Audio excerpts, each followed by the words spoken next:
अस्सलाम वालेकुम नाज़रीन, जैसे कि आप देख Hamza Khan and Ibrahim all video. आज जिस वीडियो में हम लोगों ने आपके साथ ये परिंदे शेयर किए थे, ये आप लोग खुद ही देख लें कितने अच्छे परिंदे अभी मस्ती में आए हुए थे, ऐसे कर रहे हैं, खुद ही देख रहे हैं आप लोग।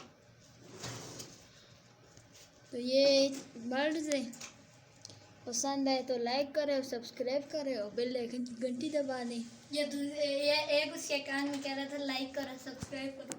हाँ ना, ये भी फिर नाराज़ हो जाते कि कोई भी ना लाइक करते ना सब्सक्राइब करते, तो इसीलिए वीडियो देख के बस चला जाता है। हाँ, वीडियो देख के चला जाता है। तो ये खुद ही आप लोग देख लो, ये हाथ पे भी फुल टाइम है, फ्लाइट टाइम। ये घर में 24 घंटे खुले होते हैं, तो इसलिए इधर हम लोगों ने इनको बिठाया हुआ है कि ये इधर बैठ जाए। ये एक थोड़ा सा खामोश है और ये दूसरा थोड़ा सा मस्ती में। ये मस्ती कर रहे हैं, देखा, ये मस्ती कर रहे हैं, ये बाइट नहीं कर रहे, ये मस्ती कर रहे हैं।